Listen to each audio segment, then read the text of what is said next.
Bismillahirrahmanirrahim. Assalamualaikum warahmatullahi wabarakatuh. Alhamdulillahi rabbil alamin. Wassalatu wassalamu ala ashrafil anbiya'i wa sayyidil mursalin Nabiyyina Muhammadin wa ala alihi wa sahbihi wa man tabi'ahum bi ihsanin ila yaumiddin.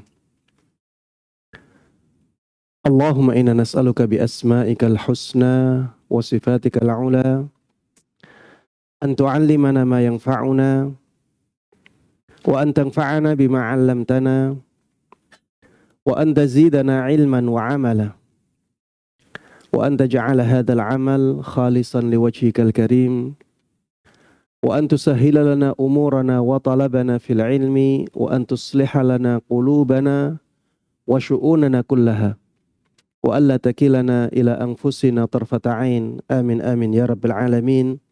Innaka waliyyu dzalika wal qadiru alaih.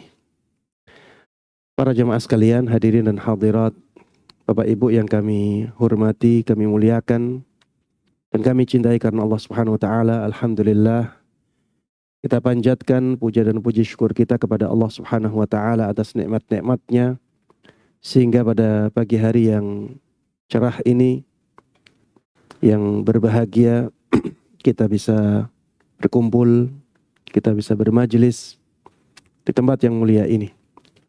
Mudah-mudahan kehadiran kita di dalam majelis ini benar-benar karena Allah Subhanahu wa taala, benar-benar untuk menuntut ilmu, benar-benar untuk menjalankan, mengamalkan ilmu yang kita dapatkan dari majelis ini dan untuk menyebarkannya kepada masyarakat, sehingga kehadiran kita di majelis ini benar-benar mendatangkan pahala yang agung dari Allah Subhanahu wa taala dan ilmu yang bermanfaat. Amin amin ya rabbal alamin. Tidak lupa salawat dan salam, keberkahan dan kenikmatan semoga selalu terlimpahkan dan tercurahkan kepada Nabi Agung Muhammad sallallahu alaihi wasallam. Begitu pula kepada seluruh keluarga beliau, seluruh sahabat beliau dan seluruh kaum muslimin yang mengikuti beliau dan para sahabatnya dengan baik hingga hari akhir nanti. Ikhwati wa akhwati fillah rahimana wa rahimakumullah. Majelis kita pada kesempatan kali ini akan mengangkat tema tentang kaidah-kaidah dalam pembatal puasa. Kaidah-kaidah yang berkaitan dengan pembatal puasa. Tidak lama lagi kita akan memasuki bulan yang paling mulia, yaitu bulan Ramadan. Kurang berapa hari lagi? Iya, kurang dari 2 pekan. Iya, sudah sangat dekat. Dan termasuk di antara yang sangat penting bagi kita semuanya adalah persiapan ilmu. Ilmu tentang puasa.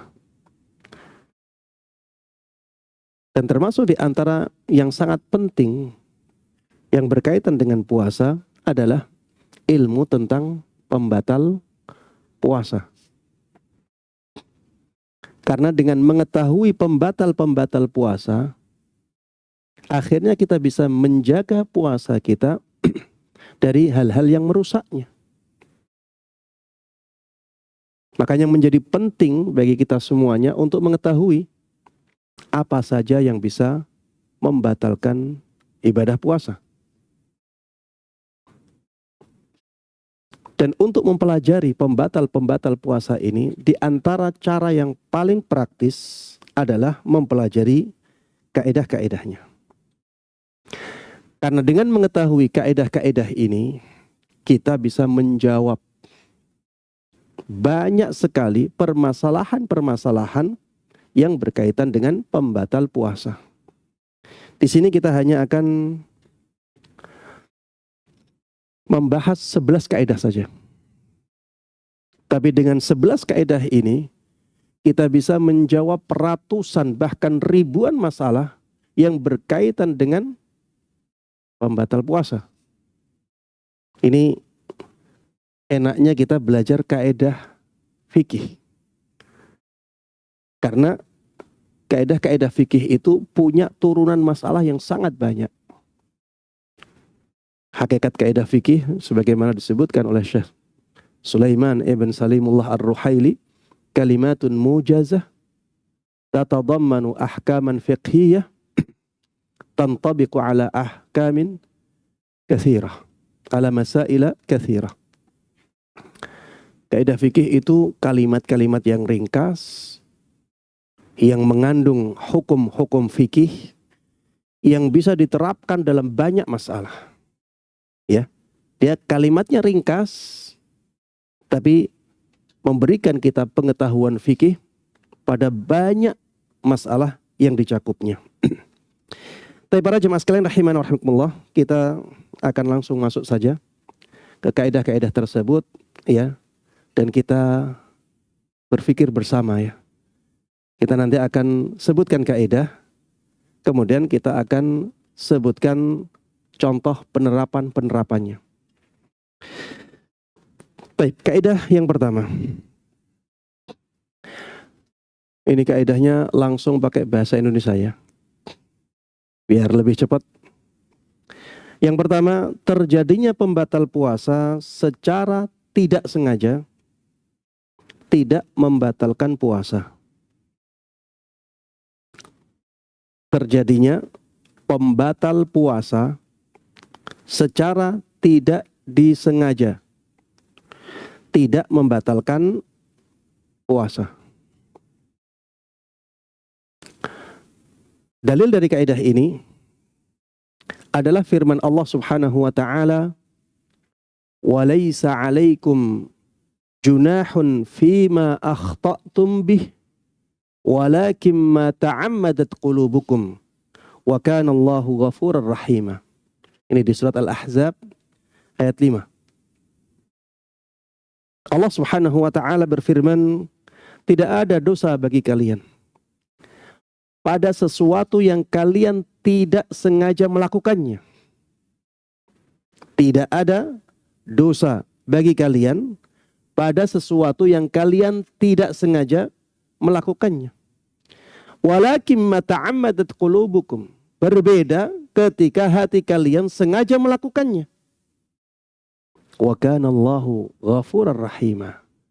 Dan Allah Subhanahu wa taala adalah zat yang maha pengampun lagi maha penyayang. Ini menunjukkan bahwa apabila seseorang melakukan kesalahan tertentu karena tidak disengaja, maka Allah Subhanahu wa taala akan memaafkannya. Begitu pula dalam pembatal puasa. Apabila ada seseorang tidak sengaja melakukan pembatal puasa, maka Allah ampuni, tidak jadi batal puasanya. Termasuk di antara dalil dari kaidah ini adalah firman Allah Subhanahu wa taala di surat Al-Baqarah ayat 286. Allah Subhanahu wa taala berfirman, "Rabbana la tu'akhidhna in nasina aw akhta'na." Wahai Rabb kami, jangan engkau hukum kami ketika kami salah, ketika kami lupa, atau ketika kami salah. Salah maksudnya tidak sengaja melakukan sesuatu yang salah. Ketika kami tidak sengaja melakukannya. Dan Allah Subhanahu wa taala mengatakan, qad fa'altu. Dalam hadis qudsi disebutkan, qad fa'altu. Aku telah melakukan itu.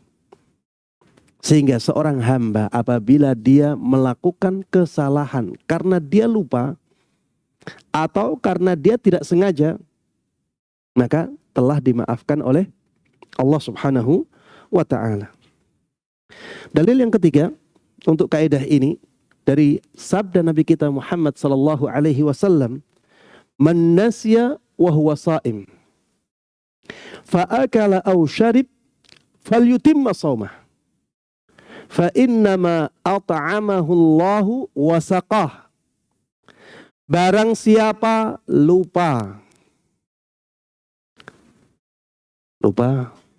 akhirnya dia makan atau minum dalam keadaan puasa, maka hendaklah dia menyempurnakan puasanya. Karena sesungguhnya yang terjadi adalah Allah memberikan dia makan dan memberikan dia minum. Disebutkan di situ, hendaklah dia menyempurnakan puasanya, teruskan puasanya. Karena Allah mengampuni kesalahan dia yang dia lakukan karena lupa. Ini menunjukkan ya bahwa pembatal-pembatal puasa apabila dilakukan oleh seseorang karena lupa, maka itu menjadi tidak membatalkan puasa. Contoh penerapan kaidah. Kalau misalnya ada orang sudah terbiasa tidak puasa,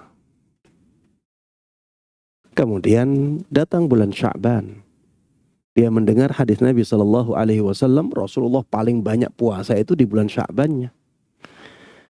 Bahkan kadang-kadang beliau puasa dari awal Sya'ban sampai akhir Sya'ban, sebagaimana disampaikan oleh Ibunda Aisyah radhiyallahu anha. Akhirnya dia semangat. Hari pertama puasa sunnah Sya'ban. Karena terbiasa tidak puasa, dia lupa makan. Ya, dia lupa makan, sudah dapat setengah piring, dia ingat. Sudah kenyang ini, setengah piring ya. Baik. Orang ini ketika ingat bahwa dia berpuasa, apakah puasanya menjadi batal? Jawabannya tidak. Baik, apakah dia boleh minum setelah itu? Enggak boleh. Enggak boleh. Ya. Kalau dia minum setelah itu, maka puasanya batal. Ustadz, ini dia kalau enggak minum ya nanti seret, nanti malah berbahaya. Jawabannya, silahkan minum, tapi puasanya batal. Ya, ini penerapan kaidah ya. Jadi ketika dia melakukannya karena lupa, maka nggak ada masalah. Puasanya tetap sempurna.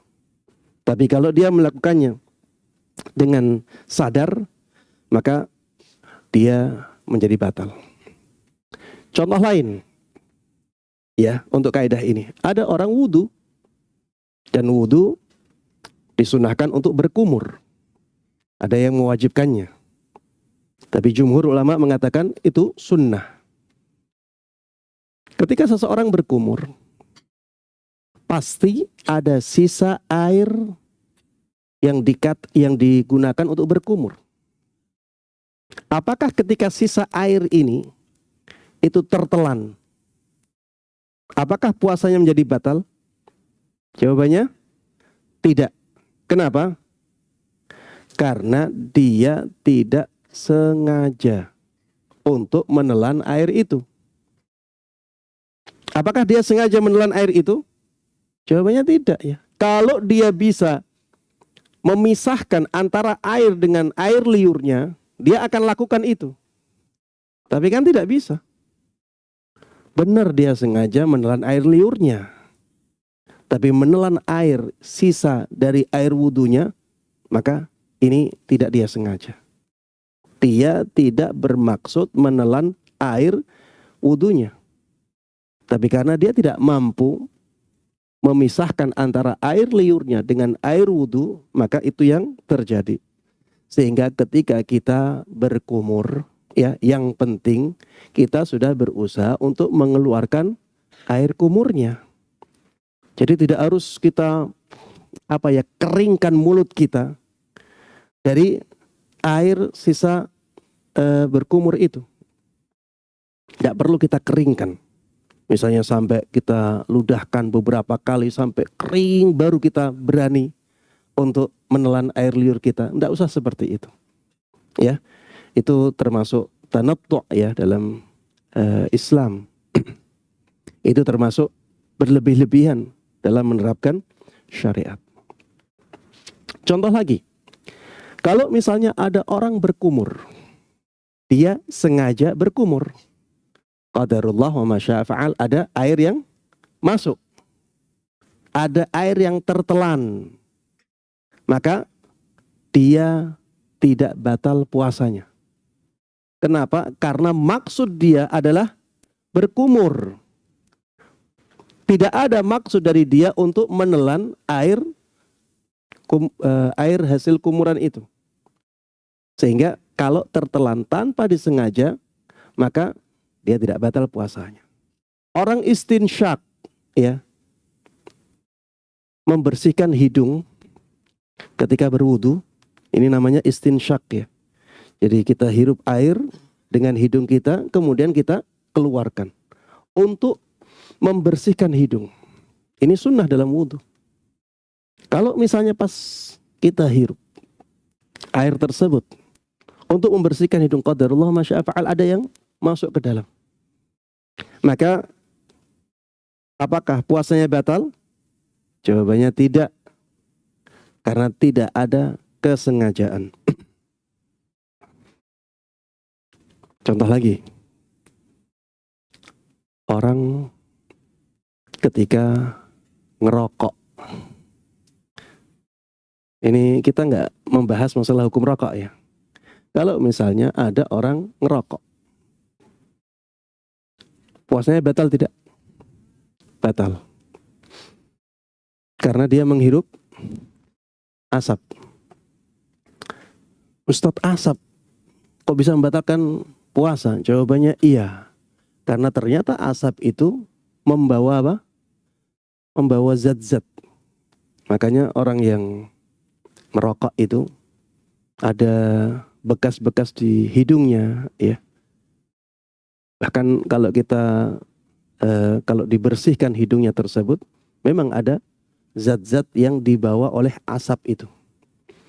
Kalau ada orang di samping orang yang ngerokok ikut menghisap asapnya, batal tidak? Jawabannya tidak. Kenapa? Tidak ada maksud. Kalau dia bisa mengusir orang yang merokok, itu akan dia usir. Maka ini harus dibedakan, ya, antara orang yang merokok dengan orang yang dia tidak sengaja menghisap asap rokok dari orang lain. Contoh lain penerapan, obat hisap. Obat hisap ini, misalnya inhaler atau yang sejenisnya, apakah membatalkan puasa? Kenapa antum diam semuanya? Tadi ada jawaban-jawaban yang terdengar. Nah, tidak atau membatalkan? Kaidah apa? Kaidah kita apa? Terjadinya pembatal puasa apabila tidak disengaja, tidak membatalkan puasa. Yang maka inhaler, dia sengaja tidak? Sengaja. Baik, pembahasannya ini juga ada pembahasan sisi lain. Apakah ada zat yang dimasukkan? Kalau misalnya ada bubuknya, dia menghisap bubuk, maka ana melihat batal. Walaupun bubuknya sedikit. Tapi kalau yang dihisap adalah sekedar aromaterapi, ya sekedar udara saja, ana melihat tidak membatalkan puasa. Tidak membatalkan puasa kalau itu hanya udara. Tapi kalau dibarengi dengan zat-zat seperti ada apanya, bubuknya, karena memang ada obat hisap yang ada bubuknya, kayak Simbikot, ya. Simbikot itu obat, ya, dia obat hirup.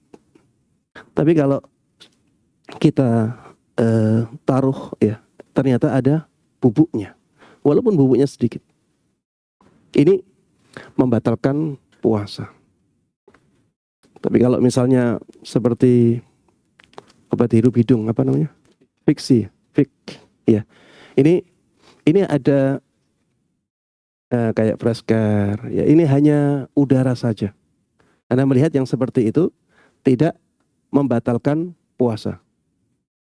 Ini yang di belakang kenapa rame? Ya, dulu ada pembahasan ya di kalangan para ulama tentang menghirup bukhur. Ya, apakah menghirup bukhur ini membatalkan puasa ataukah tidak? Mayoritas ulama mengatakan tidak membatalkan puasa, tapi makruh. Ya, banyak ulama yang mengatakan makruh menyengaja untuk menghirup bukhur itu. Ya, intinya obat hirup itu sebenarnya masuk dalam kaidah kita. Dia disengaja. Dia sengaja menghirup itu. Makanya harus dibahas ini. Yang dihirup itu apakah ada zatnya, ada bubuknya, ataukah tidak. Kalau dia hanya menghirup udara saja, maka Anda melihat tidak ada masalah. Ya, sebagaimana kita menghirup udara biasa. Sebagaimana kita menghirup parfum, itu udara yang ada campurannya sebenarnya, tapi dia berupa udara. Maka tidak ada masalah. Tapi kalau ada bubuknya, maka ini yang bisa membatalkan puasa. Wallahu ta'ala a'lam. Baik, kaidah yang kedua.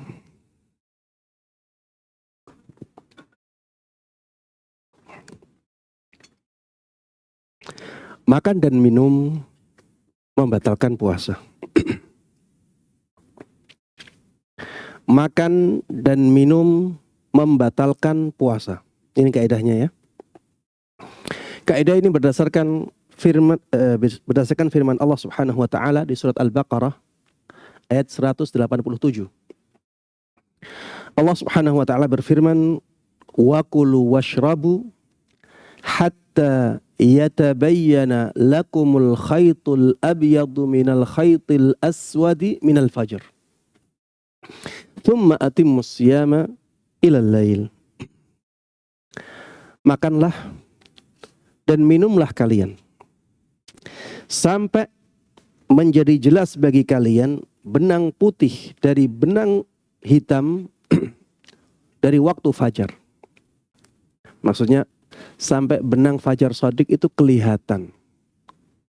Makan dan minumlah sampai terbitnya fajar shadiq. Ya, ini maksudnya benang putih dari benang hitam. Benang hitam maksudnya malam hari. Benang putih cahaya matahari yang tersirat ya ketika matahari berada di dekat ufuk ya. Dan bentuknya seperti benang yang memanjang di ufuk. Ketika sudah jelas bagi kalian fajar shadiq itu, maka berhentilah makan. Tsumma atimmus siyama ilal lail. Kemudian sempurnakanlah puasa kalian sampai malam hari. Jadi di malam hari puasa silahkan kalian makan dan minum sampai jelas bagi kalian fajar shadiq. Ketika fajar shadiq terbit, maka berhentilah dari makan dan minum, sempurnakanlah puasa sampai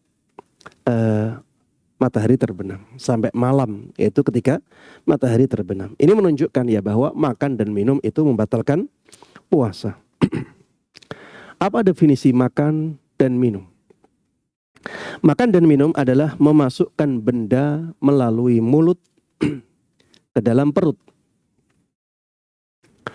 Memasukkan benda melalui mulut ke dalam perut. Bila bendanya padat, maka itulah yang disebut dengan makan. Dan bila bendanya cair, maka itulah yang disebut dengan minum. Dan memasukkan benda ke dalam perut dengan sengaja melalui jalur makan dan minum, itu membatalkan puasa. Walaupun bendanya tidak bermanfaat bagi tubuh. Seperti misalnya kerikil. Ini kalau ada orang ya memasukkan kerikil tersebut ke dalam mulut, melalui mulutnya akhirnya dia telan, membatalkan puasa. Itu makan. Ya. Makan racun. Itu enggak bermanfaat, membahayakan tubuh. tapi namanya makan, sehingga itu membatalkan puasa. Walaupun bendanya sedikit, walaupun satu kerikil kecil, kalau dilakukan dengan sengaja, maka itu masuk hakikat makan. Dan itu membatalkan puasa. Ya, kita harus tahu hakikat makan dulu ya. Agar kita nanti bisa memahami apa saja yang masuk dalam hakikat makan dan minum ini. Sehingga kita bisa memberikan hukum bahwa ini membatalkan puasa. Ya, hakikat makan tadi memasukkan benda melalui mulut ke dalam perut. Inilah makan. Kalau bendanya itu padat, namanya makan. Kalau bendanya itu cair, namanya minum. Baik, sekarang kita masuk ke contoh penerapan kaidah. Kalau misalnya ada orang dia sesak nafas, akhirnya dilakukan pengobatan dengan cara pengasapan. Ya, ada obatnya ditaruh di sebuah tempat, obat itu cairan, kemudian obat ini ingin dimasukkan ke dalam tubuh dengan cara diasapkan. Kemudian orang tersebut memakai seperti apa ya, alat ya, nebulizer. Ini membatalkan puasa ataukah tidak? Membatalkan puasa ataukah tidak? Batal. Ya. Ini membatalkan puasa. Kenapa? Ya karena sebenarnya itu dia memasukkan air. Walaupun bertahap ya, sedikit demi sedikit. Dia memasukkan benda ke dalam mulut dia atau melalui hidung dia. Kalau ke dalam mulut berarti sebenarnya dia memasukkan cairan ke dalam mulutnya. Sehingga itu masuk dalam hakikat minum. Dan akhirnya kita harus mengatakan itu membatalkan puasanya. Baik. Ada juga ya pengobatan, bukan pengobatan ya, pemeriksaan. Dengan memasukkan sesuatu ke dalam mulut sampai di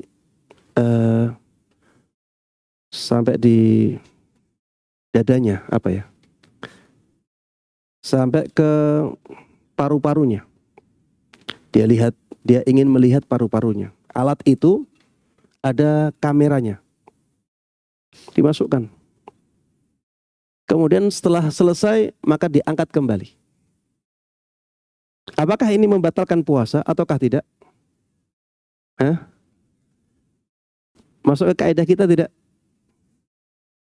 Apa hakikat makan? Masukkan benda melalui mulut ke dalam perut. Ya. Masuk hakikat makan tidak? Bukan tidak sampai perut ya.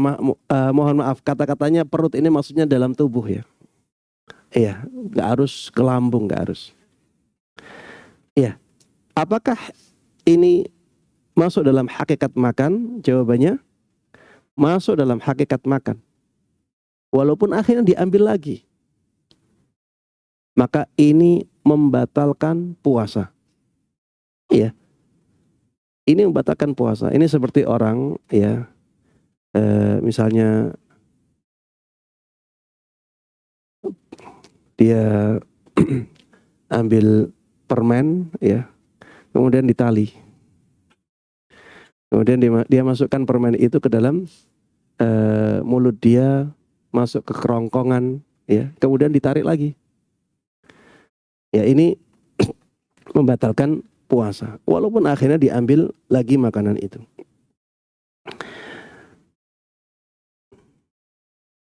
Kaidah yang ketiga, ini mudah ya untuk makan dan minum, insya Allah mudah. Yang jelas dia memasukkan benda ke dalam tubuh dia melalui mulutnya. Yang ketiga, memasukkan benda ke dalam tubuh melalui jalan selain jalur makan dan minum tidak membatalkan puasa, kecuali bila fungsinya seperti makan dan minum, yaitu menguatkan badan. Saya ulangi dari awal.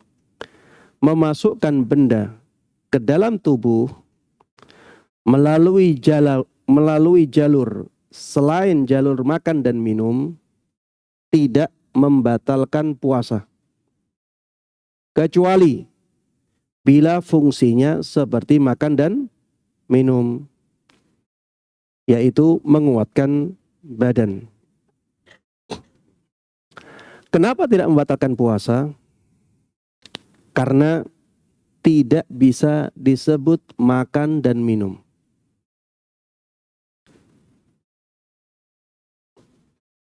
Kenapa kalau dia fungsinya sama seperti makan dan minum dianggap membatalkan puasa? Ya karena hukumnya seperti makan dan minum. Dianggap sama karena fungsinya sama. Bisa difahami ya kaidahnya? Saya ulangi lagi. Memasukkan benda ke dalam tubuh melalui jalur selain jalur makan dan minum tidak membatalkan puasa, kecuali bila fungsinya seperti makan dan minum, yaitu menguatkan badan. Itu baru membatalkan puasa. Contoh penerapan. Obat tetes mata. Apakah membatalkan puasa ataukah tidak? Kenapa? Tidak seperti makan dan minum, ya, karena dia memasukkan cairan ke dalam tubuh tidak melalui jalur makan dan minum. Jalur makan dan minum adalah mulut, ya. Dia tidak melalui jalur itu. Maka itu tidak dianggap sebagai makan dan minum. Dan fungsinya pun tidak seperti fungsi makan dan minum. Maka itu tidak membatalkan puasa. Ustaz, kenapa tidak membatalkan puasa? Itu kan memasukkan. Jawabannya, yang membatalkan puasa itu makan dan minum. Wa kulu washrabu. Ya, itu yang membatalkan puasa. Sedangkan ini tidak disebut makan, tidak disebut minum. Ya, apakah ada orang yang menyebut itu sebagai minum? Enggak. Dan fungsinya pun tidak sama dengan makan dan minum. Kalau misalnya ada orang kelaparan, kemudian ditetesi air matanya, ya, ditetesi matanya dengan air itu, dengan obat, apakah dia menjadi kuat? Jawabannya tidak. Maka ini bukan makan dan minum dan tidak semakna dengan makan dan minum. Sehingga itu tidak membatalkan puasa. Lensa kontak yang ditempel dengan cairan. Jadi lensa kontak mata ada yang ditempel dengan cairan. Dia harus ada cairannya, kemudian dipasang. Apakah itu membatalkan puasa? Jawabannya tidak. Karena tidak masuk dalam hakikat makan dan minum, ya. Itu memasukkan sesuatu ke dalam tubuh tapi tidak melalui jalur makan dan minum, dan fungsinya pun tidak seperti makan dan minum. Obat tetes telinga membatalkan puasa tidak? Tidak. Karena itu bukan minum, ya. Itu memasukkan sesuatu ke dalam tubuh tapi dari jalur selain makan dan minum. Sehingga itu tidak masuk dalam hakikat minum. Itu juga tidak semakna dengan makan dan minum. Karena tidak menguatkan tubuh. Sehingga obat tetes telinga pun tidak membatalkan puasa. Ini sangat kontras ya dengan dengan keyakinan sebagian orang awam yang sampai memasukkan jari ke telinga saja dianggap membatalkan puasa. Masukkan jari ini. Dianggap membatalkan puasa. Ngorek telinga membatalkan puasa. Ini nggak ada dalilnya. Mana dalilnya? Apakah itu makan? Enggak. Apakah itu minum? Tidak juga. Terus kenapa bisa dikatakan membatalkan puasa? Maka ini ya harus dikoreksi ya pemahaman seperti itu.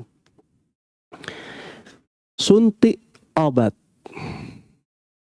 Suntik di siang hari. Apakah membatalkan puasa? Akhirnya berbeda pendapat. Para ulamanya pada berbeda pendapat ini. Suntik, apakah itu makan? Apakah itu minum? Tadi hakikat makan dan minum makanya harus kita fahami bersama. Hakikat makan dan minum adalah memasukkan sesuatu melewati mulut, ya, ke dalam perut, maksudnya ke dalam tubuh. Memasukkan sesuatu dari mulut ke dalam tubuh kita. Itulah makan. Ya, kalau benarnya padat itu makan, kalau benarnya cair itu minum. Sekarang suntik. Apakah itu masuk dalam hakikat makan? Tidak. Apakah masuk dalam hakikat minum? Tidak. Apakah dianggap sama dengan makan dan minum secara hukumnya? Jawabannya tidak juga. Kalau ada orang kelaparan, antum suntik. Orang kelaparan sudah sekarat, antum suntik. Apakah badannya menjadi kuat? Jawabannya tidak. Berarti dia tidak sama manfaatnya dengan makan dan minum. Sehingga itu tidak membatalkan puasa. Suntik tidak membatalkan puasa. Contoh yang berikutnya adalah suntik infus. Suntik infus. Ya. Kalau suntik infus bagaimana hukumnya? Membatalkan puasa. Apakah itu masuk hakikat makan? Tidak. Masuk hakikat minum? Sama manfaatnya dengan makan dan minum? Iya. Ini masuk dalam pengecualian. Berarti hukumnya dianggap membatalkan puasa. Ya, karena Islam tidak akan membedakan sesuatu yang manfaatnya sama. Ya, ini sama persis ya dengan makan dan minum. Orang kalau diinfus, dia walaupun tidak makan 10 hari, badannya tetap kuat. Ya. Maka itu disamakan hukumnya dengan makan dan minum. Suntik vaksin yang kemarin pernah ramai ya, vaksin COVID. Apakah itu membatalkan puasa? Jawabannya tidak. Tidak masuk makan dan minum, fungsinya juga tidak sama dengan makan dan minum. Contoh lain, transfusi darah. Menerima transfusi darah. Apakah ini membatalkan puasa? Ayo kita satu-satu ya. Apakah itu makan dan minum? Tidak. Apakah manfaatnya sama dengan makan dan minum? Menguatkan tubuh tidak? Kalau jawabannya menguatkan berarti membatalkan. Kalau jawabannya tidak menguatkan, tidak batal. Tapi yang secara kenyataan menguatkan tidak? Menguatkan.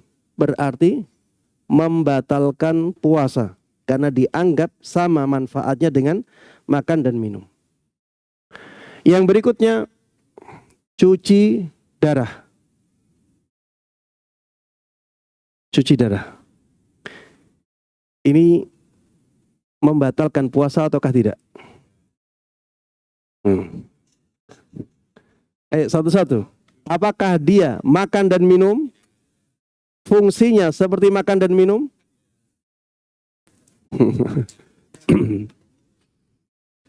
Biasanya ya cuci darah itu prosesnya yang banyak terjadi ya. Prosesnya itu darah itu dikeluarkan, kemudian dibersihkan. Setelah dibersihkan, biasanya dimasukkan obat, ya dimasukkan ya ada hal-hal ya kayak glukos ya dimasukkan ke dalamnya, sehingga ketika masuk ke dalam tubuh kembali dia sudah dicampuri dengan hal-hal yang bisa menguatkan tubuh seseorang.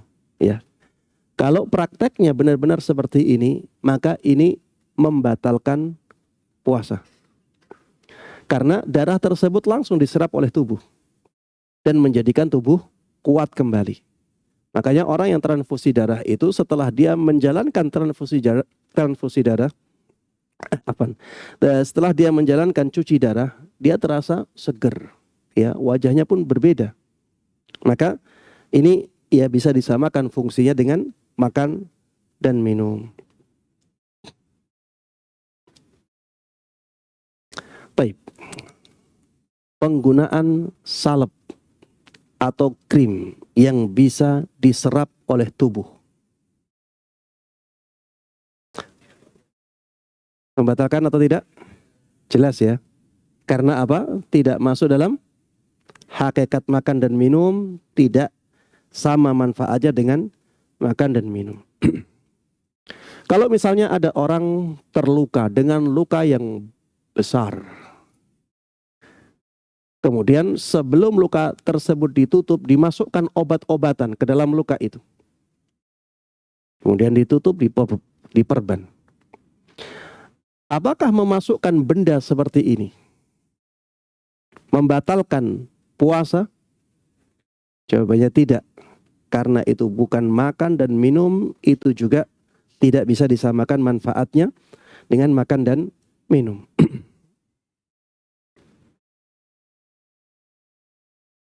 Kalau misalnya ada orang dia sakit panas, dia masukkan paracetamol, mohon maaf ya, dari duburnya.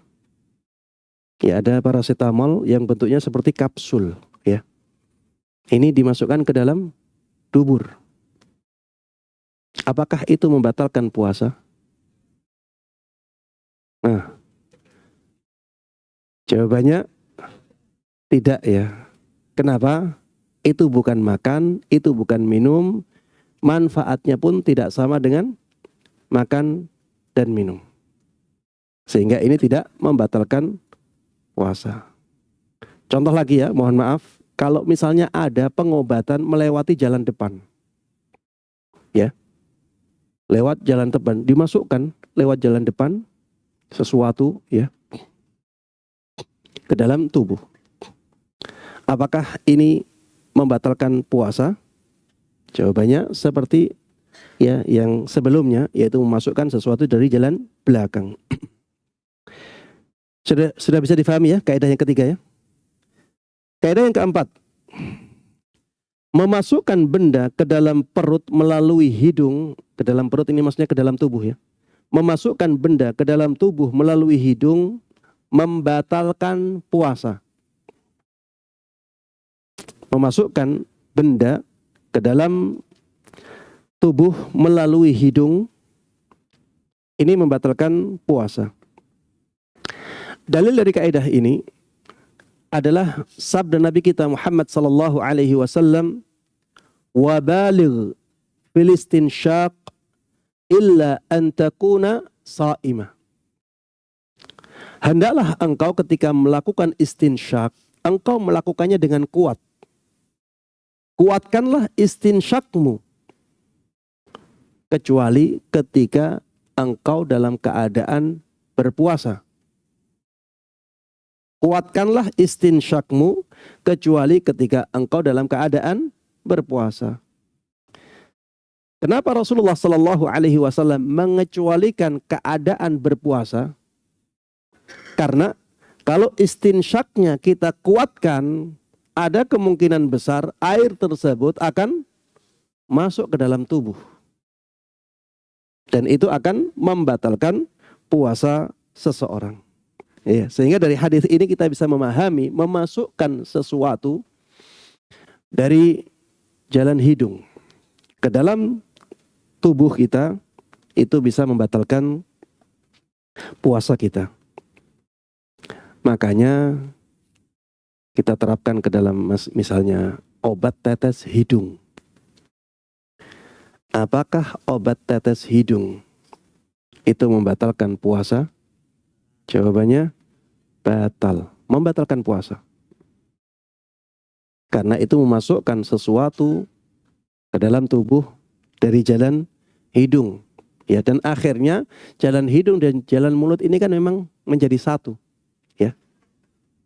Jalan hidung dan jalan mulut ini akhirnya bertemu ya. Sehingga sesuatu yang dimasukkan dari hidung pun membatalkan puasa. Begitu pula ya contoh lain pengasapan ya. Nebu biasanya ini lewat hidung ya. Ini juga membatalkan puasa seseorang.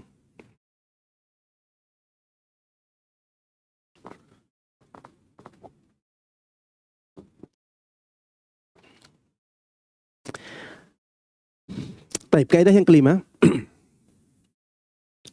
Mulut dan hidung dianggap sebagai bagian luar tubuh. Ya, dalam puasa, dalam bab berpuasa, mulut dan hidung dianggap bagian luar tubuh.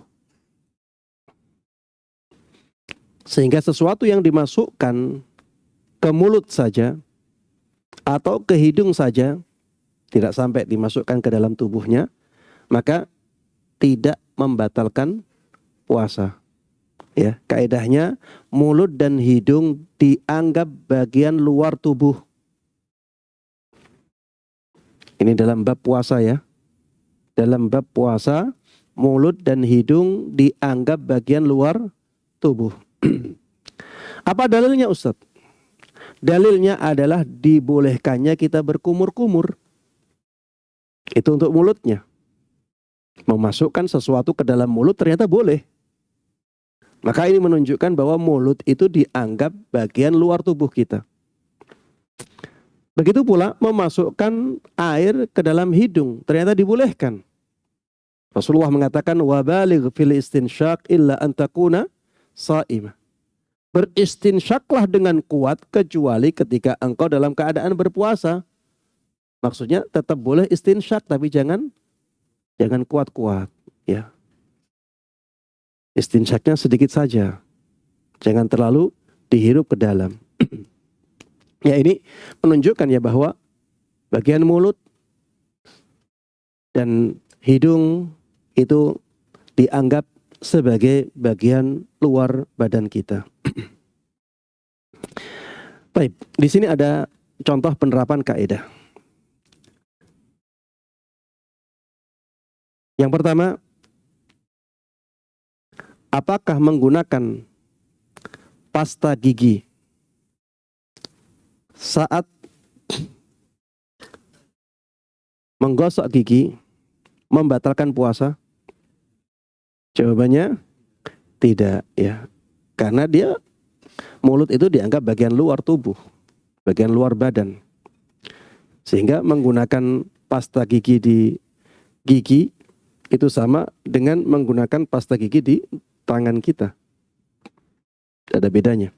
Sama-sama di luar bagian luar badan kita. Contoh yang kedua, menggunakan cairan pembersih mulut. Ya, karena mulutnya dia merasa bau sekali, akhirnya dia berkumur-kumur dengan cairan pembersih mulut. Boleh atau tidak? Membatalkan puasa atau tidak? Jawabannya tidak. Ya, karena dia hanya memasukkannya ke dalam mulutnya. Beda kalau dia telan ya. Kalau dia telan, ya itu urusan lain. Mencicipi makanan. Boleh tidak? Boleh. Karena itu hanya di mulut saja. Ya. Bukan dimakan. Karena memang mulut dianggap bagian luar badan kita. Contoh lagi, tes swab ya, swab yang dulu ya. Ketika corona ya. Itu dimasukkan sesuatu ke dalam hidung ya. Itu juga tidak dianggap membatalkan puasa karena hidung dianggap bagian luar tubuh kita.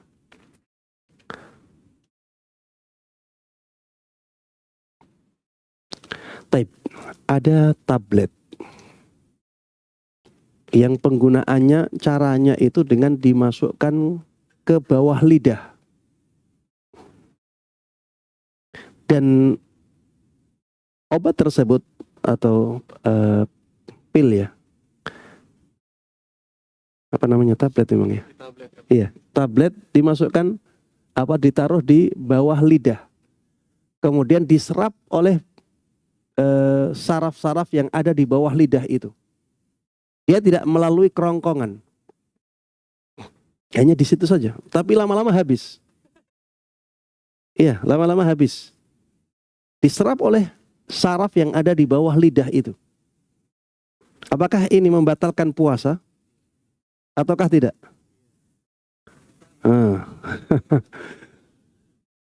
Ini memang perbedaannya agak samar ya, tipis. Kalau kita melihat kaidah kita, maka ini tidak membatalkan puasa. Kenapa? Karena mulut adalah bagian luar badan. Dan tablet itu tidak melalui kerongkongan.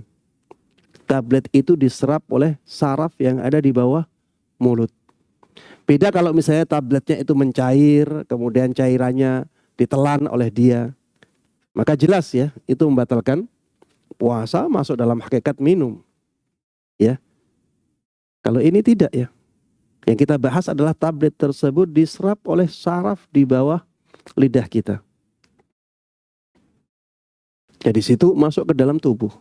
Maka ini tidak ada bedanya dengan salep yang tadi kita buat contoh untuk kaidah yang sebelumnya. Salep ditaruh di kulit, kemudian kulit menyerapnya. Ini tidak membatalkan puasa. Tapi kaidah yang keenam, keluarnya sesuatu dari tubuh tidak membatalkan puasa. Keluarnya sesuatu dari tubuh tidak membatalkan puasa, kecuali muntah yang disengaja. Keluarnya mani dengan syahwat, ya maksudnya disengaja. Dan haid dan nifas. Ada 4 yang dikecualikan ya. Muntah yang disengaja, keluarnya mani yang disengaja, kemudian haid dan nifas. Selain ini, maka sesuatu yang keluar dari tubuh tidak membatalkan puasa. Hal ini berdasarkan hadis Nabi sallallahu alaihi wasallam dari sahabat Ibn Abbas radhiyallahu anhuma. Beliau mengatakan, anna Nabi sallallahu alaihi wasallam ihtajama wa huwa muhrim wahtajama wa huwa shaim. Sahabat Ibn Abbas pernah mengatakan bahwa Nabi sallallahu alaihi wasallam pernah berhijamah, pernah berbekam dalam keadaan beliau sedang ihram. Beliau juga pernah berbekam dalam keadaan berpuasa. Jadi bekam itu mengeluarkan darah dalam keadaan beliau sedang berpuasa. Ini hadis diriwayatkan oleh Imam Bukhari dalam kitab sahihnya. Hadis lain dari Nabi sallallahu alaihi wasallam, beliau mengatakan, man dzara'ahu qai'un wa huwa sha'im falaysa alaihi qada wa in istaqa falyaqdi wa in istaqa falyaqdi. Barang siapa yang tidak sengaja muntah dalam keadaan dia berpuasa, maka tidak ada kewajiban untuk mengqadha puasanya. Barang siapa sedang berpuasa kemudian dia muntah, tidak disengaja, mungkin dia sakit, pening, ya akhirnya dia muntah, maka tidak ada kewajiban baginya untuk mengqadha puasanya. Puasanya masih sempurna, puasanya masih sah, Tapi wa inistaqa, apabila dia sengaja memuntahkan sesuatu dari dirinya, ya dari mulutnya, falyaqdi, maka dia diperintahkan untuk mengqadha puasanya. Ini menunjukkan ya bahwa orang yang sengaja memuntahkan sesuatu ini diwajibkan untuk mengqadha puasanya, dan itu menunjukkan batalnya puasa dia.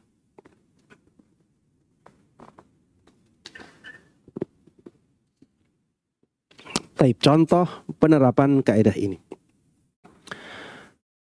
Apabila ada orang yang sedang berpuasa, dia melakukan donor darah. Apakah puasanya batal? Jawabannya tidak batal. Kenapa? Karena ini di luar 4 masalah yang dikecualikan. Ya. Yang dikecualikan tadi apa? Muntah dengan sengaja, keluar mani dengan sengaja, haid, dan nifas. Ya. Ini kalau di luar 4 ini sudah tidak membatalkan puasa. Dan donor darah tidak termasuk 4 masalah tersebut. Pengambilan sampel darah, apakah ini membatalkan puasa? Jawabannya tidak. Kemudian masalah yang ya banyak disinggung oleh para ulama, berhijamah, melakukan bekam, apakah membatalkan puasa? Jawabannya tidak. Kalau ada yang mengatakan, Ustadz, ada hadis Nabi SAW yang mengatakan aftaral hajimu wal mahjum. Orang yang berhijamah itu batal puasanya. Begitu pula orang yang dihijamah. Ya, orang yang melakukan praktek hijamah itu batal puasanya. Begitu pula orang yang dihijamah itu juga batal puasanya. Maka jawabannya ya sebagaimana disebutkan oleh para ulama. Yang pertama, hadis ini ada yang mengatakan mansukh. Mansukh itu dihapus. Dihapus hukumnya. Karena sahabat Ibn Abbas mengatakan ya bahwa Rasulullah sallallahu alaihi wasallam ihtajama wa huwa shaim. Rasulullah sallallahu alaihi wasallam melakukan hijamah dalam keadaan beliau berpuasa. Maka ya bisa dikatakan hadis aftaral hajim wal mahjum menjadi mansukh.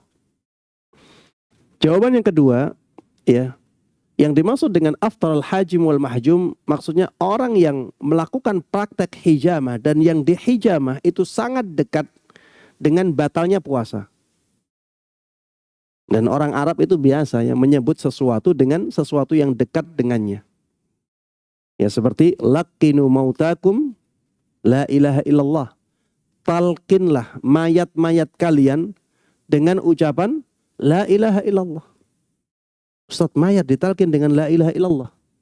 Yang dimaksud dengan mayat tersebut adalah orang yang sudah sangat dekat dengan kematiannya, sekarat ya, orang yang sudah sakaratul maut ya. Sudah dekat dengan kematiannya. Suruh talqin la ilaha illallah. Ya, orang Arab biasa seperti itu ya. Menyebut sesuatu dengan sesuatu yang dekat dengannya. Belum mati, tapi disebut mati. Karena memang dia sudah dekat dengan kematiannya. Ini juga dia belum batal, tapi dekat dengan batal. Ya, batalnya puasa. Kenapa? Orang di zaman dulu, praktek hijamahnya itu dengan disedot. Tidak seperti orang sekarang ya, ada alat-alat yang tidak menjadikan dia capek-capek nyedot dengan mulutnya. Orang di zaman dulu disedot dengan mulut. Walaupun ini tidak satu-satunya cara, tapi banyak yang melakukan cara ini.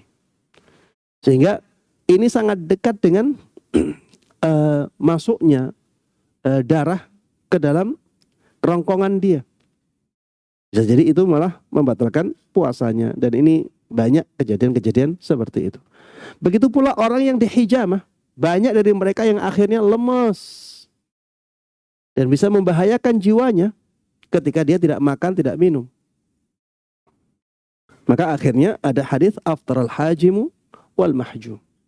Orang yang melakukan praktek hijamah ataupun yang dihijamah itu sangat dekat dengan batalnya puasa. Ada juga yang mengatakan bahwa hadisnya sahabat Ibnu Abbas lebih kuat, sehingga yang lain ya dianggap menyelisih hadis tersebut. Kalau ada perselisihan antara dua hadis, ya, yang satu sanadnya lebih kuat, maka yang sanadnya lebih kuat lebih didahulukan.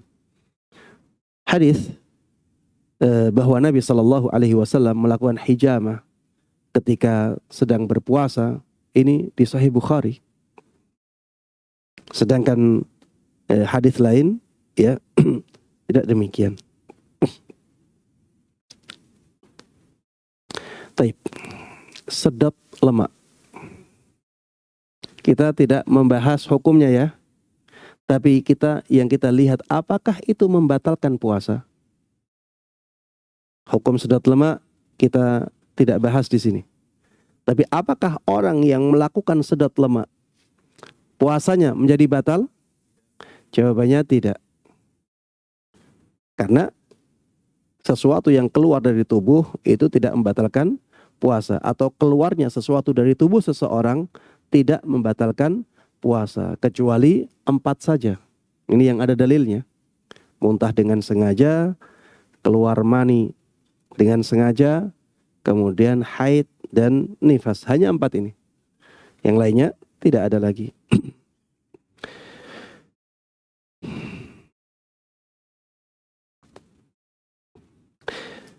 Kaidah yang ketujuh. Hilangnya akal hingga gila membatalkan puasa.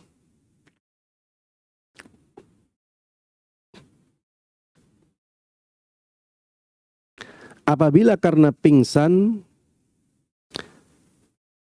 maka membatalkan puasa jika di semua harinya. Dan apabila karena tidur tidak membatalkan puasa meski di semua harinya. Ya di sini ada hilangnya akal itu ada 3 keadaan di sini ya. Disebutkan dalam kaidah ini hilangnya akal itu ada 3 keadaan. Yang pertama gila, benar-benar hilang akalnya, gila. Ini benar-benar membatalkan puasa walaupun sebentar. Hilang akalnya walaupun sebentar membatalkan puasa. Yang kedua karena pingsan. Pingsan ini juga bukan akalnya hilang ya, di situ akalnya tertutupi. Ya. Pingsan ini dianggap membatalkan puasa kalau di semua hari. Kalau pingsannya di sebagian hari, maka tidak membatalkan puasa. Misalnya ada seseorang pingsan dari mulai sebelum subuh sampai setelah maghrib. Setelah maghrib sadar, maka tidak puasa ya. Iya, di semua harinya seperti itu. Ya, semua harinya pingsan, maka ini ya tidak dianggap berpuasa. Kemudian keadaan yang ketiga tidur ya. Orang yang tidur akalnya juga tertutupi ya. Kita anggap hilang saja. Kalau misalnya ada orang ketiduran karena saking capeknya mungkin kerja 24 jam kali 2 misalnya. Nggak tidur sama sekali 2 hari. Akhirnya saking capeknya dia tidur dari mulai sebelum subuh. Baru bangun setelah maghrib. Tapi dia sebelum tidur sudah niat. Dia akan puasa. Apakah dia dianggap berpuasa ataukah tidak? Jawabannya tetap dianggap berpuasa. Ya. Tetap dianggap berpuasa. Puasa yang sah. Pusat sholat-sholatnya bagaimana? Diqadha ya. Kalau sholat-sholatnya diqadha karena dia tidak sengaja meninggalkan puasa, meninggalkan sholatnya. orang yang dibius untuk beberapa jam. Akhirnya dia pingsan, ya. Apakah puasanya batal ataukah tidak? Maka jawabannya kita lihat, ya. Kita lihat waktunya ini. Kalau misalnya beberapa jam itu maksudnya adalah dari mulai sebelum subuh sampai setelah maghrib, maka dia tidak dianggap berpuasa. Dia tidak dianggap berpuasa karena dia lebih dekat kepada keadaan pingsan daripada keadaan tidur. Kalau tidur itu dibangunkan masih bisa bangun. Kalau orang dibius itu dibangunkan tidak bisa. Dia lebih dekat kepada orang pingsan, ya. Maka kalau pingsannya dari mulai sebelum subuh sampai setelah maghrib, ini dianggap tidak berpuasa. Tapi kalau misalnya dibiusnya ini sebentar saja, misalnya dia pingsan hanya 3 jam, ya, maka ini tidak membatalkan puasanya. Ya, tentunya ini selain pembahasan masalah cara pembiusan, ya. Mungkin kalau cara pembiusannya membatalkan puasanya, ya itu sudah urusan lain, ya. Tapi kalau misalnya ada bius yang tidak masuk dalam pembatal-pembatal puasa, maka pingsannya dia hanya di sebagian harinya, tidak membatalkan puasanya. Kaidah yang ke-8. Jima dan yang semakna dengannya membatalkan puasa. Jima dan yang semakna dengannya ini membatalkan puasa. Dalilnya firman Allah Subhanahu wa taala di surat Al-Baqarah ayat 187.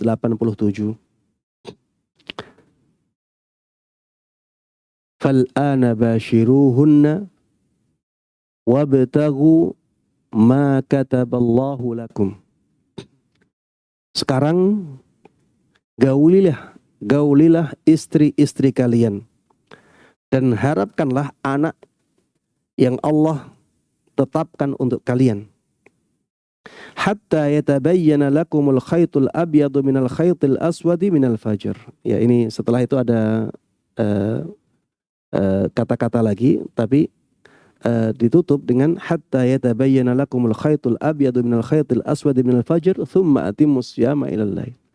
Maksudnya kalian boleh berjima dengan istri-istri kalian sampai jelas bagi kalian terbitnya fajar shadiq. Kemudian setelah itu sempurnakanlah puasa kalian sampai malam hari. Itu menunjukkan bahwa kita boleh berjima di malam hari puasa. Ketika sudah sampai fajar shadiq, kita tidak boleh melakukan jima sampai malam hari datang lagi. Ya, ini menunjukkan bahwa jima itu membatalkan puasa. Dan jima ini, para jamaah sekalian rahimana wa rahimakumullah, pembatal puasa yang paling berat. Jima itu pembatal puasa yang paling berat. Makanya hukumannya ada kafaratnya. Kafaratnya ini berat, ya. Kafaratnya ada 3, tapi harus berurutan. Yang pertama, memerdekakan budak. Kalau tidak mampu memerdekakan budak, maka puasa berapa hari? 2 bulan berturut-turut. Ya, 2 bulan berturut-turut, dan ini berat, ya. Bukan sesuatu yang mudah, ya. Puasa 30 hari saja berat, ya. Ini 2 bulan berturut-turut. Kalau tidak bisa puasa 2 bulan berturut-turut karena mungkin sudah tua, ya, atau mungkin penyakit tertentu, fisiknya nggak kuat, bukan dia nggak kuat, ya, tapi fisiknya nggak kuat, maka pindah ke yang ketiga, yaitu memberikan makan kepada 60 fakir miskin. Ini kafaratnya membatalkan puasa dengan jima. Bagaimana dengan yang semakna dengan jima ini? Yang semakna dengan jima, mohon maaf, ya, misalnya onani atau masturbasi yang sampai keluar maninya, maka ini membatalkan puasa. Tapi dari sisi hukuman atau kafarat tidak ada. Kafaratnya ya bertaubat kepada Allah Subhanahu wa taala karena dia merusak puasanya. Tapi apakah kafaratnya sama dengan jima? Ada perbedaan pendapat di kalangan para ulama. Wallahu taala alam, yang lebih kuat adalah kafaratnya tidak seperti kafarat jima. Karena memang dari sisi prakteknya memang ada perbedaannya.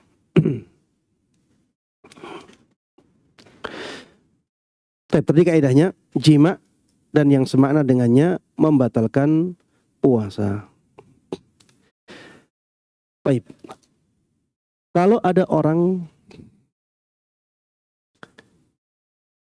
yang tidur di siang hari bulan Ramadan, kemudian dia mimpi basah. Dia mimpi basah sampai keluar mani. Apakah itu membatalkan puasanya? Jawabannya tidak. Kalau misalnya dia mimpi, di dalam mimpinya dia sengaja memperkosa seseorang,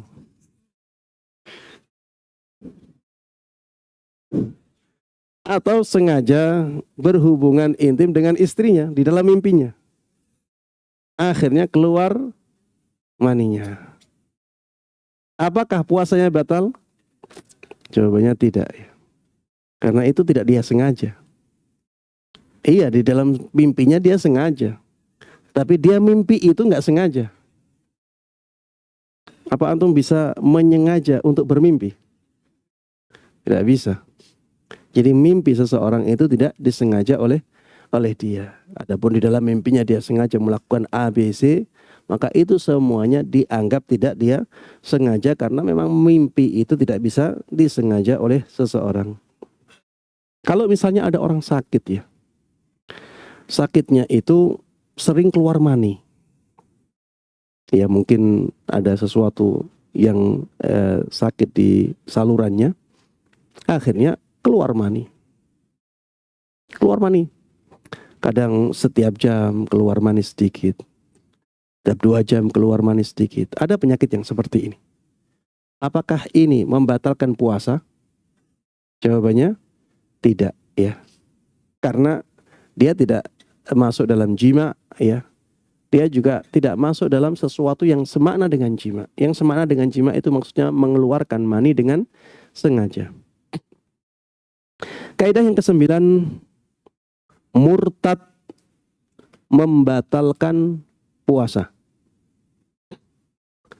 Keluar dari Islam itu membatalkan puasa. Kenapa demikian?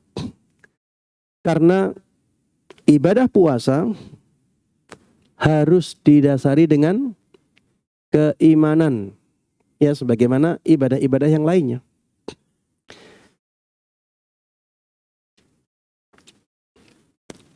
Sehingga apabila dasar iman itu hilang, maka ibadahnya menjadi batal, menjadi rusak. Wa ma mana'ahum an tuqbala minhum nafaqatuhum illa annahum kafaru billahi wa birasulih. Ini di surat At-Taubah. Tidak ada yang menghalangi diterimanya sedekah mereka kecuali karena mereka itu kufur kepada Allah dan Rasulnya. Ketika seseorang kufur, ya tidak beriman, maka amalan-amalan ibadahnya tidak ada yang diterima oleh Allah Subhanahu wa ta'ala. Sehingga ketika seseorang itu murtad, maka ibadah puasanya otomatis rusak. Kalau ada yang bertanya, Ustadz, dia murtadnya hanya 1 jam, Ustadz. Jadi murtad, kemudian dinasihati sama temannya, akhirnya dapat hidayah lagi. Hanya dalam 1 jam dia kembali. Ya mungkin di zaman kita ini agak aneh ya, mungkin lucu. Tapi di zaman akhir nanti akan banyak kejadian-kejadian yang seperti ini. Sebagaimana disebutkan di dalam hadis Nabi SAW, ada yang paginya beriman, sorenya kafir murtad, ada yang sorenya beriman, paginya murtad, ya. Dan bisa jadi waktunya lebih dekat lagi. Apakah ketika murtadnya hanya 1 jam itu membatalkan puasanya? Jawabannya iya. Kenapa Ustadz? Karena puasa itu satu kesatuan. Kalau batal di sebagiannya, maka semuanya menjadi batal. Seperti sholat. Kalau misalnya antum sholat ya, sudah rakaat terakhir, tinggal salam. Qadarullah ma syaa fa'al, keluar angin. Batal tidak? Ustadz, keluar anginnya kan cuma di akhir saja. Jawabannya iya, di akhir. Tapi akhir itu bagian dari keseluruhan. Dia satu kesatuan ibadah. Apabila sebagiannya itu batal, maka dianggap semuanya batal. Puasa juga demikian. Kalau misalnya, mohon maaf ya ibu-ibu, puasa sampai hampir maghrib, qadarullah wa ma syaa fa'al, keluar darah haidnya. Sebelum 5 menit ya, 5 menit sebelum maghrib, keluar darah haid. Batal tidak puasanya? Batal. Walaupun kurang 5 menit. Kenapa? Karena itu adalah bagian dari harinya. Dan puasa itu satu kesatuan. Ya. Sehingga ketika batal di sebagiannya, maka semuanya dianggap batal. Kaidah yang ke-10. Haid dan nifas membatalkan puasa. Haid dan nifas membatalkan puasa. Ini khusus untuk kaum muslimah.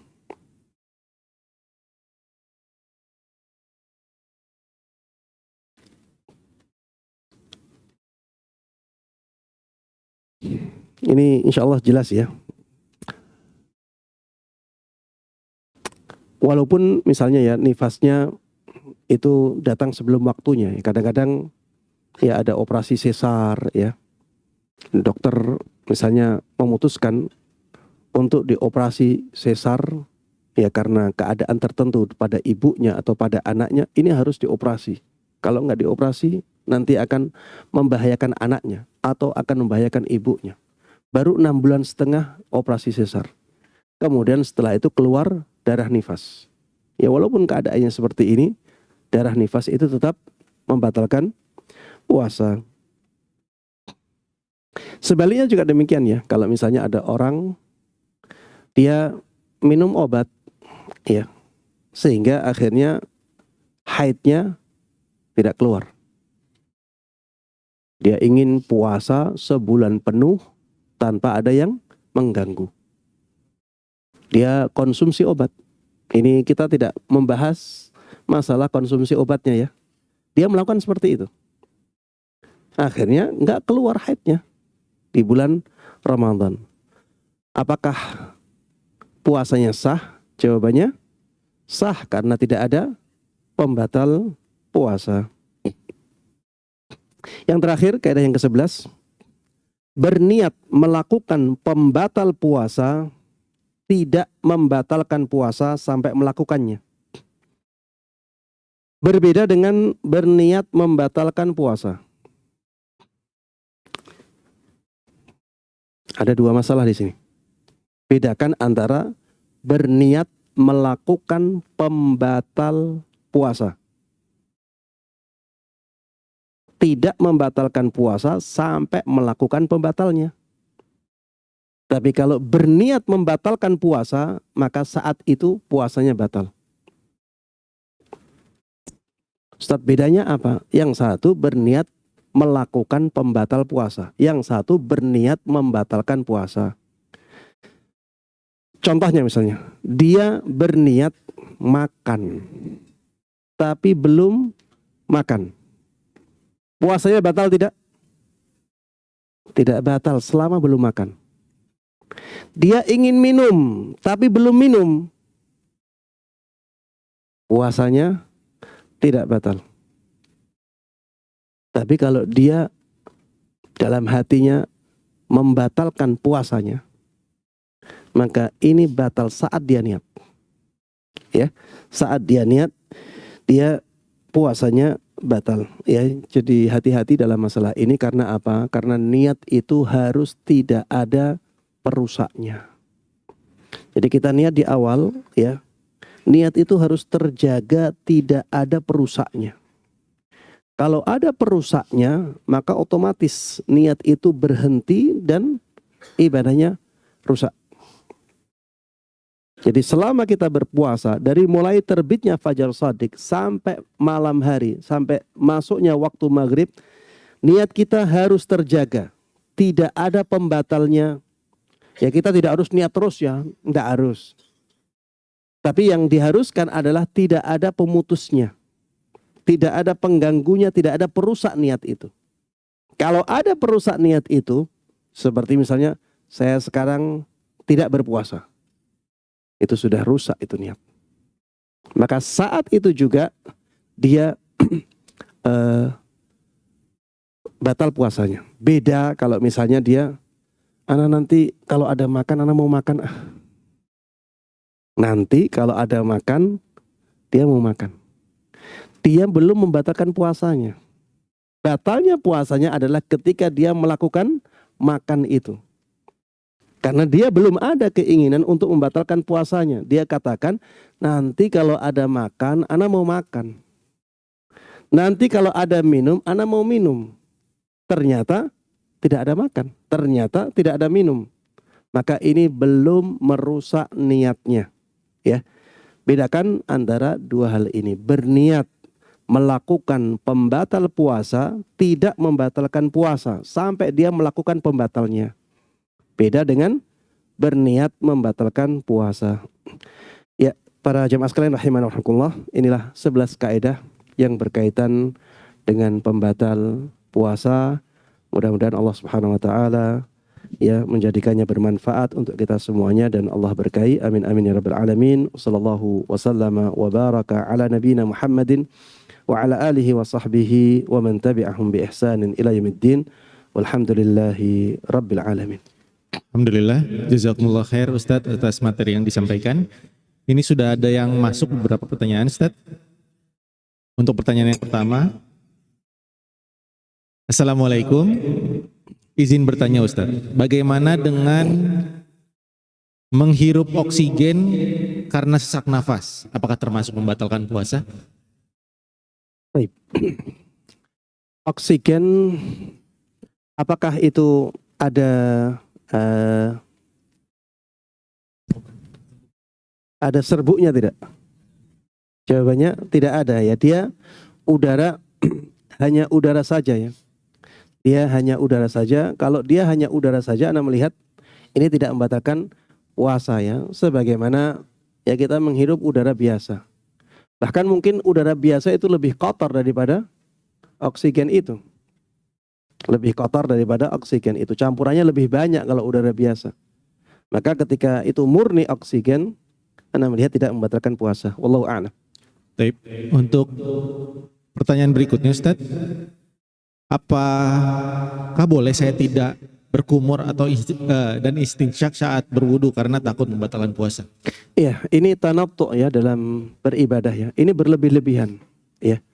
Karena dia takut batal puasanya, akhirnya tidak berkumur, akhirnya tidak beristinsyak. Maka jawabannya, antum lebih hati-hati mana dengan Rasulullah Sallallahu Alaihi Wasallam? Apakah praktek antum itu lebih baik daripada praktek beribadahnya Nabi Sallallahu Alaihi Wasallam? Nyatanya Nabi Muhammad Sallallahu Alaihi Wasallam itu selalu berkumur ketika berwudu. Beliau selalu beristinsyak ketika berwudu, walaupun dalam keadaan berpuasa. Ya, maka jangan sampai ya kita itu memberatkan diri sendiri. Padahal syariat Islam memberikan kita kemudahan ya. Al-masyaqqatu tajlibut taisir. Ya, kata para ulama kaidah fikih bahwa sesuatu yang berat itu bisa mendatangkan kemudahan. Ya, memang ketika kita berkumur menjadi sulit bagi kita untuk memisahkan antara air liur kita dengan air. Kemudian susah juga mengeluarkan air dari kumur tersebut 100%. Maka ini mendatangkan kemudahan bagi kita sehingga yang tersisa tersebut dimaafkan oleh Allah Subhanahu wa taala, ya. Wa ma ja'ala 'alaikum fid dini min haraj. Tidak ada satu kesulitan pun yang Allah jadikan di dalam agama ini. Jadi benar-benar dimudahkan oleh Allah Subhanahu wa taala. Ya, jangan sampai kita jadi was-was di sini.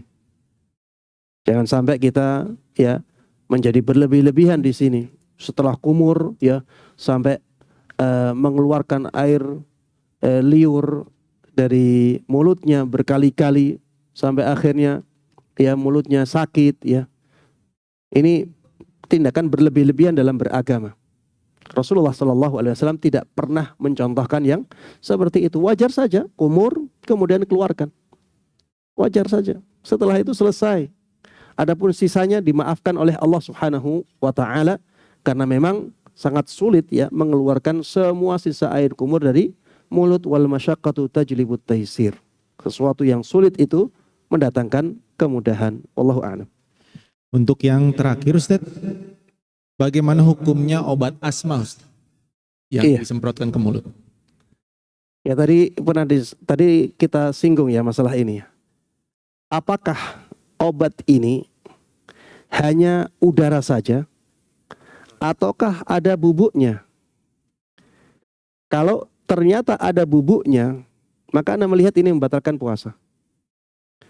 Kalau hanya udara saja, yang masuk itu udara saja, maka Anda melihat ini dibolehkan. Ya. Wallahu a'lam ya. Mungkin ada obat yang dia asalnya semprotan, tapi setelah masuk ke mulut, ya itu dia benar-benar hilang. Ya, dia benar-benar hilang sehingga yang dimasukkan ke dalam dada itu benar-benar udara. Maka Anda melihat ini juga tidak membatalkan puasa karena itu menghirup udara dia. Memang ada semprotannya, ada putih-putihnya, tapi sebenarnya itu langsung hilang menjadi udara dan itu yang dihirup oleh seseorang ke dalam tubuhnya. Anda melihat yang seperti ini masih dibolehkan, tapi yang ada bubuknya masuk, ya ini jelas Anda melihat ini membatalkan puasa. Ini perincian yang disebutkan oleh Syekh Sulaiman Ibn Salimullah Ar-Ruhaili hafizahullahu ta'ala. Ya, beliau sangat ahli dalam usul fikih, dalam kaidah fikih, ulama besar di kota Madinah. Wallahu a'lam. Baik, jazakumullah wa barakallahu fiik Ustaz atas ilmu yang disampaikan. Mungkin Ustaz kita ada hadiah khusus nih buat para jamaah, satu buat ikhwan dan satu buat akhwat. Tafadhol Ustaz untuk bertanya kepada ikhwan dan akhwat. Barakallahu fiikum. Baik, yang pertama untuk akhwat apa untuk ikhwan ini? Akhwat dulu ya. Yang sulit apa yang mudah ini? Baik, ini Masya Allah ini. Oh, ini untuk akhwat memang ya. Baik, sebutkan satu kaidah yang berkaitan dengan sesuatu yang keluar dari tubuh.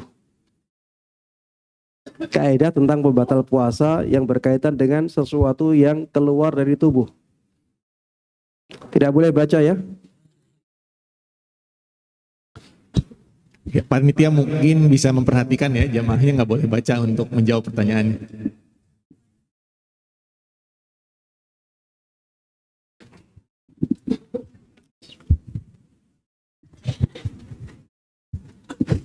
Yang di belakang tadi pakai kerudung.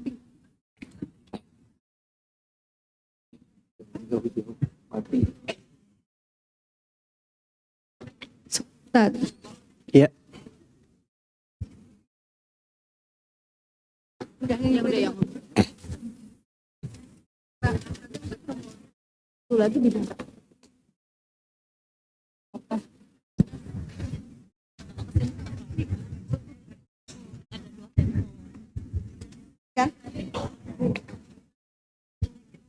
Ya, bagaimana? Assalamualaikum warahmatullahi wabarakatuh. Waalaikumsalam warahmatullahi wabarakatuh. Salah satu yang membatalkan adalah hilangnya akal hingga bisa membatalkan puasa. Pertanyaannya tadi apa? Oh, kaidah. Iya, pertanyaannya tadi apa? Salah satu kaidah pembatal puasa ya Ustadz. Enggak.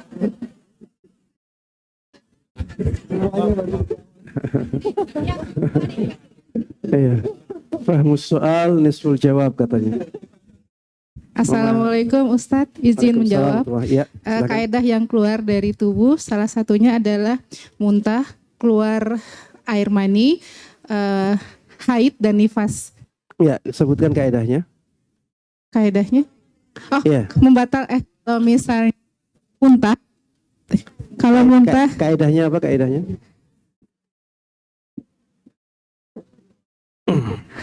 untuk yang gimana Ustadz? Iya, pertanyaannya sebutkan Oh, kaidah pembatal puasa yang berkaitan dengan sesuatu yang keluar dari tubuh. jika ada sesuatu yang keluar dari tubuh, ada 4.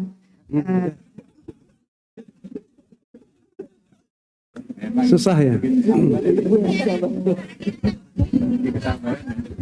Coba yang lain. Atau ganti pertanyaannya? Yang lebih sulit lagi.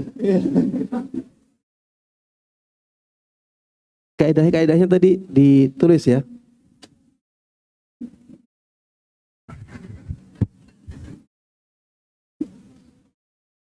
Ya. Ada yang bisa menjawab? Iya.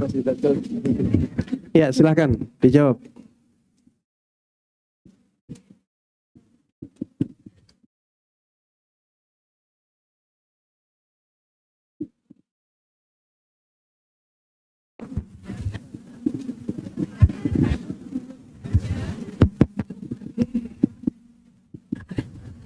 Ya, agak cepat. Akhwat.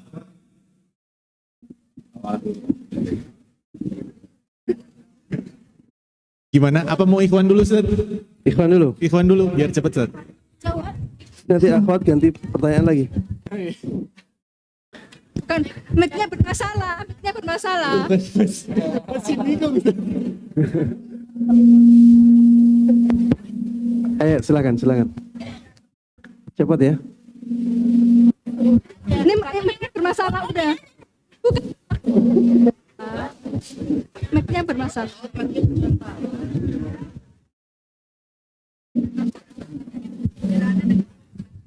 Silakan. Bagaimana? Afwan, akhi, Oh, mic-nya nggak bisa. bermasalah. Iya, jangan jauh-jauh dari TV. Mungkin yang Jadi yang belakang nggak dapat gitu ya? yang belakang maju. maju ke depan. Yang belakang maju ke depan. Kalau ada yang mau jawab, yang bagian Oke. akhwat Bentar bisa ya, maju Umar. ke depan mendekati panitia. Ispir.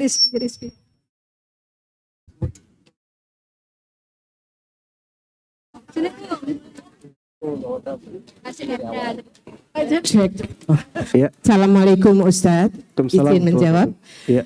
Jadi kaidahnya adalah sesuatu yang keluar dari tubuh tidak membatalkan puasa.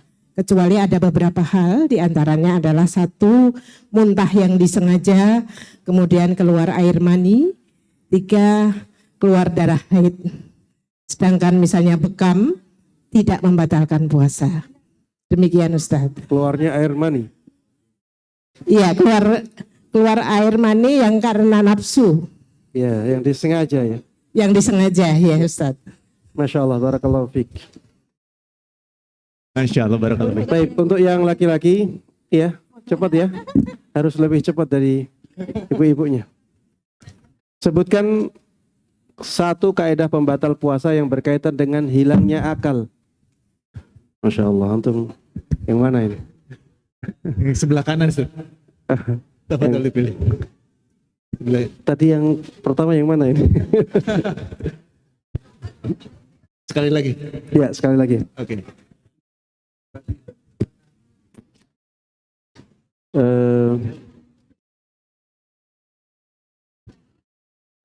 Sebutkan kaidah yang berkaitan dengan mulut dan hidung. Kaidah pembatal puasa yang berkaitan dengan mulut dan hidung. Bismillah. Kaidahnya adalah sesuatu yang masuk lewat mulut atau hidung itu tidak membatalkan puasa karena mulut dan hidung bagian dari luar tubuh. Iya, kaidahnya apa? Mulut, Sesuatu yang masuk lewat jalur mulut dan hidung bukan. Kaidahnya tentang mulut dan hidung saja.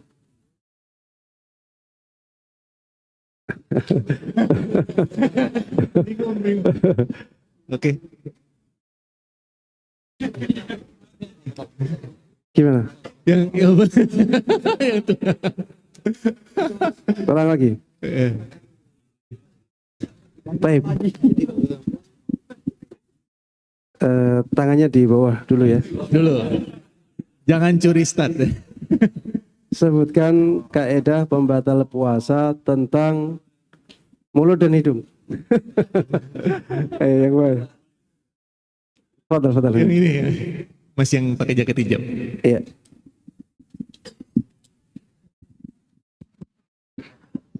Mulut dan hidung itu bagian dari luar tubuh Iya, mulut dan hidung dianggap bagian dari luar tubuh. dan Ya. tidak membatalkan puasa. Iya, masya Allah, barakallahu fiik. Ya kaidah inilah ya kaidah-kaidah fikih yang berkaitan dengan pembatal-pembatal puasa. Ya, insya Allah semua pembatal puasa yang disebutkan oleh para ulama ya tidak keluar dari 11 kaidah yang disebutkan tadi. Ya mudah-mudahan ilmu kita tentang masalah pembatal puasa ini diberkahi oleh Allah Subhanahu wa taala. Kita bisa sebarkan ke teman-teman kita sehingga manfaatnya menjadi lebih besar. Dan mudah-mudahan Allah Subhanahu wa taala menyampaikan kita ke bulan Ramadan yang tinggal sebentar lagi ini. Mudah-mudahan Allah Subhanahu wa taala memberikan taufiknya kepada kita semuanya untuk bisa memaksimalkan bulan Ramadan untuk melakukan ketaatan-ketaatan kepada Allah Subhanahu wa taala, dan mudah-mudahan Allah Subhanahu wa taala menerima semua amalan-amalan kita di bulan Ramadan nanti dan melipat gandakan pahalanya. Amin amin ya rabbal alamin. Wassallallahu wasallama wa baraka ala nabiyyina Muhammadin wa ala alihi wa sahbihi wa man tabi'ahum bi ihsanin ila yaumiddin. Wa subhanakallahumma wa bihamdik asyhadu an la ilaha illa anta astaghfiruka wa atubu ilaik. Assalamualaikum warahmatullahi wabarakatuh.